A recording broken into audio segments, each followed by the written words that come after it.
আজ আমি খুব সকাল সকাল ঘুম থেকে উঠেছি। আজ আমি শ্যাম্পু করবো, তাই একটু হেয়ার অয়েলিং করে নিলাম। তারপরে আমি স্নান করতে যাবো বলে স্ক্রাবার নিলাম। এটা আমি হোমমেড তৈরি করেছি। এটা আমি কী দিয়ে তৈরি করেছি পরে একদিন তোমাদের বলবো।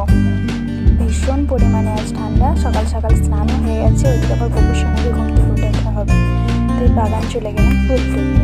এত পরিমাণে ঠান্ডা যে ফুলগুলো, শিউলি ফুলগুলো পড়েনি, ফুলগুলো গাছেতেই লেগে গেছে। সূর্য মাথার উপরে উঠে গেছে কিন্তু ফুল পড়েনি। তারপরে আমি চলে গেলাম ঠাকুর ঘরে গোপু সোনাকে ঘুম থেকে উঠাতে। গোপু সোনাকে উঠে দিলাম। মিষ্টি লাগছে না আমার গোপু সোনাকে? আর এটা আমার গোপু সোনার জন্য স্পেশালি নেওয়া। আমার খুব সকাল সকাল উঠে স্নান করতে হয়, তাই এটা একটা ইলেকট্রিক হিটার কেটলি, এটা আমি নিয়েছি গোপুর জন্য।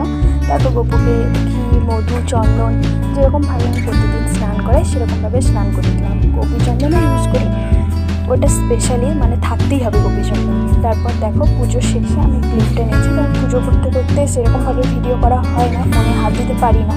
পুজো হয়ে যাওয়ার পর আমি এই ক্লিপটা তুলেছি। এই সিংহাসনটা খুব পছন্দের, আমার নিজে হাতে রং করেছি, নিজে হাতে সাজিয়েছি। দেখো কি সুন্দর লাগছে না আমার রাধা মাধবকে? আর গোপু যে সোয়েটারটা পরে আছে সেটাও আমি নিজের হাতে বানিয়েছি, সমস্ত কিছু আমার নিজের হাতে।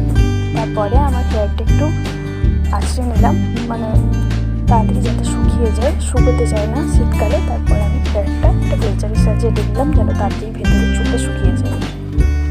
তো আজকে ভিডিওটা এখানে অবধি, টাটা।